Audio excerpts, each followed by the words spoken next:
नमस्कार स्टूडेंट्स। आज हम भारतीय समाज का पाठ्य परिदृश्य पढ़ेंगे, जिसमें हम आर्यकरण व संस्कृतिकरण को पढ़ेंगे। सबसे पहले हम ये जानेंगे कि ये आर्यकरण क्या है और संस्कृतिकरण क्या है। प्रारंभ के समय में इंडो आर्यन और स्थानीय निवासियों में परस्पर युद्ध एवं सांस्कृतिक संघर्ष हुए थे। बाद में इनमें संस्कृति का आदान प्रदान हुआ था। जैसे कि मैंने आपको बताया था कि आर्य जब आए तो उन्होंने, जो द्रविड़ लोग थे जो वहीं पर रहते थे, अपने आप को श्रेष्ठ और उनको निम्न बताना शुरू कर दिया था। तो उससे उनमें आपसी संघर्ष पैदा हुए और उनमें लड़ाई झगड़े प्रारंभ हो गए। लेकिन धीरे धीरे संस्कृति का आदान प्रदान हुआ। संस्कृति का आदान प्रदान क्या होता है कि जैसे खाना पीना, उठना बैठना, रीति रिवाज, प्रथाएं, परंपराएं, एक समाज की संस्कृति और दूसरे समाज की संस्कृति। तो एक ने दूसरे की संस्कृति को अपनाया और दूसरे ने उस पहली वाली संस्कृति को अपनाया। तो इससे क्या हुआ? संस्कृति का आदान प्रदान। जैसे कि मान लीजिए राजस्थान में गुजरात की संस्कृति और गुजरात में राजस्थान की संस्कृति को अपना लिया जाता है, तो उसको संस्कृति का आदान प्रदान कहते हैं। इस उपमहाद्वीप की परंपराओं के आर्यकरण की प्रक्रिया न तो कभी पूर्ण हुई और न ही कभी सुचारू रूप से चली।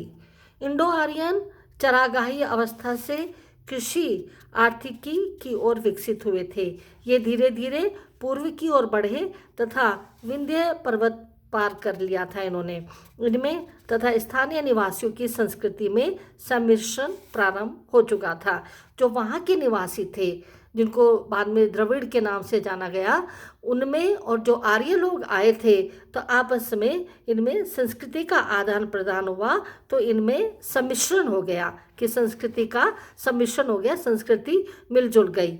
अनार्यों ने, जिसको इन्होंने द्रविड़ लोगों को अनार्य भी कहा है, अनार्यों ने इंडो आर्यों के कर्मकांड तथा सामाजिक संगठन के दर्शन को अपनाया। इनके जो रीति रिवाज थे, इनके कर्मकांड थे, इनके सामाजिक संगठन, सांस्कृतिक जो इनकी कल्चर थी, उन सभी को इन्होंने अपना लिया। इस प्रक्रिया को ही आर्यकरण कहा जाता है कि आर्यों की संस्कृति को अपनाना आर्यकरण। अनार्यों ने आर्यकरण के साथ साथ अपनी संजातीय और क्षेत्रीय विशेषताओं को बनाए रखा। दुबे के अनुसार इस प्रकार भारतीय समाज में स्थिरता लाई गई तथा सांस्कृतिक पच्चीकारी का निर्माण हुआ। यह कथन आपने उस काल के उपलब्ध साहित्य में वर्णित तथ्यों के आधार पर कहा। अब इस संस्कृतिकरण में क्या बाधाएं आई हैं? आर्यों और अनार्यों की सांस्कृतिक लीन होने की प्रक्रिया में 3 कठिनाइयां आई। जब एक ने दूसरे की संस्कृति को अपनाया और दूसरे ने पहले की संस्कृति को अपनाया, अर्थात आर्यों ने अनार्यों की संस्कृति को अपनाया और अनार्यों ने आर्यों की संस्कृति को अपनाया, तो उसमें कुछ कठिनाइयां आई। जैसे कि कुछ जनजातीय समूहों ने आर्यों से मिलने से मना कर दिया और वे सुदूर जंगल और पहाड़ों में चले गए, जहां पर आर्यों का पहुंचना बहुत कठिन था।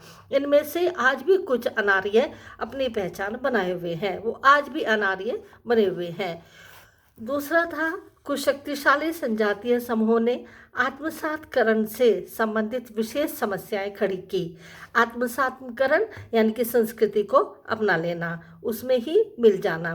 वे संजातीय समूह जैसे कि आंध्र प्रदेश के रेड्डी, केरल के नायर और तमिलनाडु के मरावा और महाराष्ट्र के मराठा आर्थिक एवं राजनीतिक रूप से शक्तिशाली थे। उन्हें शूद्र पद देना कठिन था। आर्यों ने इन्हें क्षत्रिय वर्ण के स्तर का पद तो दे दिया, लेकिन द्विज यानी कि ब्राह्मण का पद नहीं दिया। तीसरी समस्या क्या आई कि बाद के अप्रवासी यूनानी शक, पार्थिपाई, कुषाण, हुण जो भारत में बस गए थे तथा जिनके पास लंबे समय तक सत्ता भी रही थी, भारतीय सामाजिक व्यवस्था में लीन होना चाहते थे। क्योंकि ये विरोधी, भिन्न एवं परदेशी थे और इसलिए इनको प्रारंभ से ही मलेच्छ माना गया। कुछ समूहों जैसे कि कुषाण को आत्मसात करने में सुविधा दी गई, क्योंकि ये उन क्षेत्रों से संबंधित थे जहाँ बुद्ध धर्म के प्रभाव के बढ़ने के कारण हिंदू धर्म परायणता घट गई थी। इसके बाद आता है वर्ण व्यवस्था। वर्ण व्यवस्था की मैंने आपको पहले वीडियो में भी इसके बारे में बताया था। अब हम आगे थोड़ा सा इसके बारे में पढ़ लेते हैं कि विद्वानों की मान्यता है कि इंडो आर्यन भारत में बाद में आए थे। उनकी भारत की स्थानीय निवासियों के साथ लंबी लड़ाई चली थी। इंडो आर्यन अपने साथ सभ्यता नहीं लाए थे, ये चरागाही थे।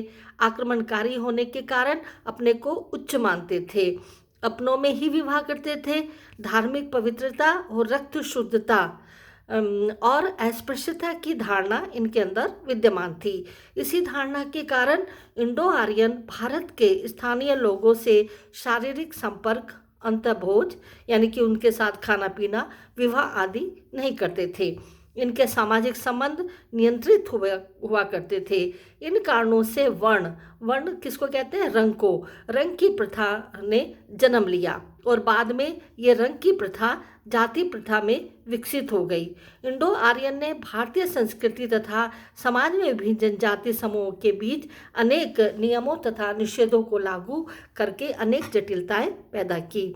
वर्ण व्यवस्था यानी कि रंग की व्यवस्था, जैसे ब्राह्मण, क्षत्रिय, वैश्य और शूद्र। अभी तो जाति व्यवस्था है, लेकिन पहले जो प्राचीन भारत में वर्ण व्यवस्था थी, रंग के आधार पर उच्चता और निम्नता के कर्म में रखा जाता था। जैसे कि ब्राह्मण को सफ़ेद रंग का माना जाता था, क्षत्रिय को लाल रंग का माना जाता था, वैश्य को पीले रंग का माना जाता था और शूद्र को काले रंग का माना जाता था। तो ये वर्ण व्यवस्था थी। तो इससे कुछ जटिलताएं पैदा हो गई थी।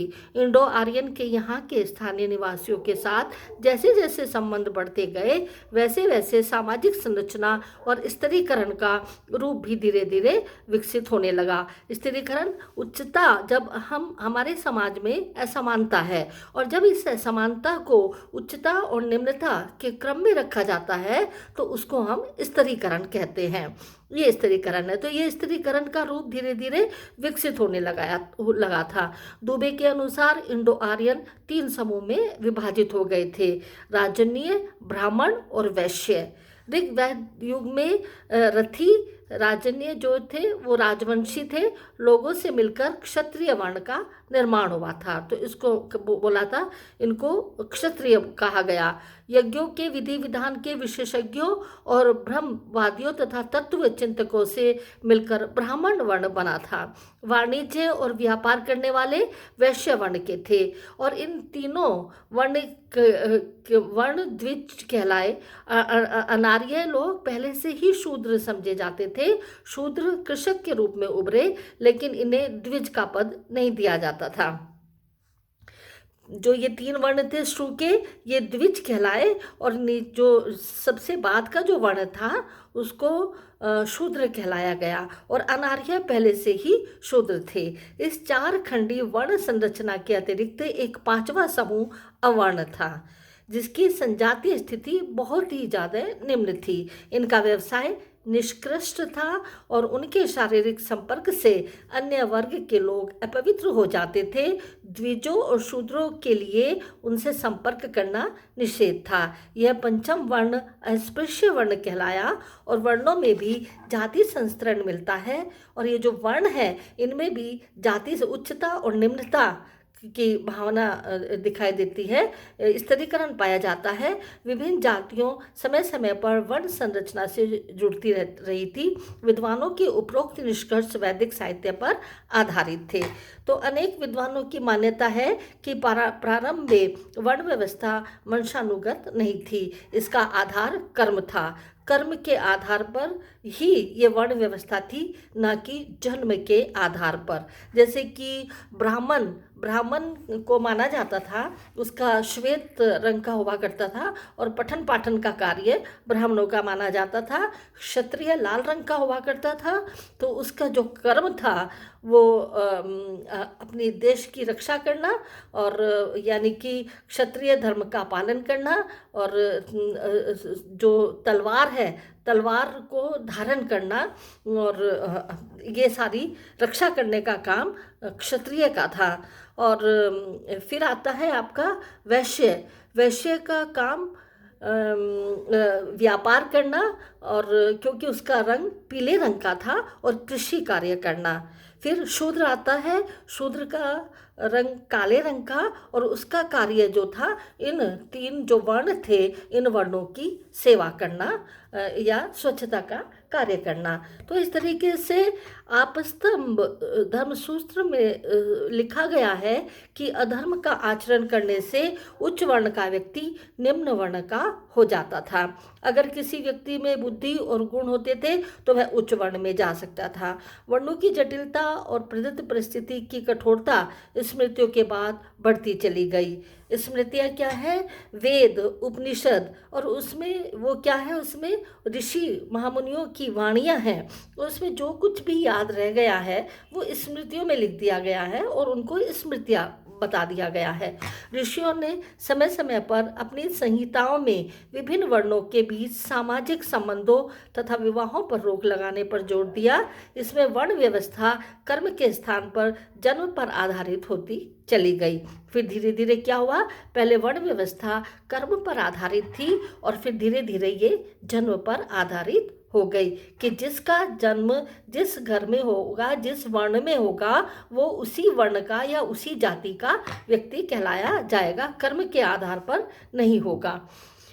तो इस प्रकार से ये सब हम पाठ्य परिदृश्य में, पाठ्य अध्ययन के आधार पर हम इस वैदिक साहित्य को हम देख सकते हैं। आश्रम व्यवस्था। आश्रम व्यवस्था में ब्रह्मचर्य, गृहस्थ, वानप्रस्थ और सन्यास, प्रत्येक की अवस्था 25 वर्ष रखी गई है। आश्रम व्यवस्था में ब्राह्मण, क्षत्रिय और वैश्य, जिसको हमने द्विज जातियाँ कही है।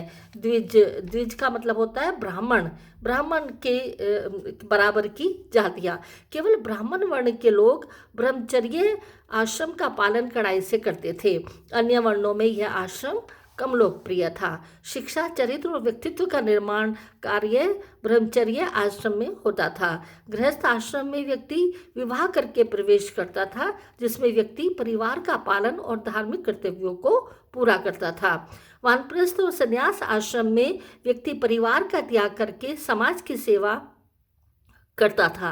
अंत में संसार का त्याग कर मोक्ष की प्राप्ति के लिए जीवन व्यतीत करता था। तो इस आश्रम व्यवस्था के साथ पुरुषार्थ भी जुड़ा हुआ है। पुरुषार्थ है धर्म, अर्थ, काम और मोक्ष। व्यक्ति चारों पुरुषार्थ चारों आश्रमों के अंतर्गत ही पूर्ण करता था। आज के युग में वर्ण व्यवस्था, आश्रम व्यवस्था, पुरुषार्थ का अधिक महत्व नहीं है, परंतु वैदिक युग में इसको श्रद्धा और निष्ठा की दृष्टि से देखा जाता था और इसी के आधार पर अपना जीवन यापन करते थे। तो इस तरीके से इन वैदिक साहित्य के आधार पर हम पाठ्य परिदृश्य को देखते हैं। धन्यवाद।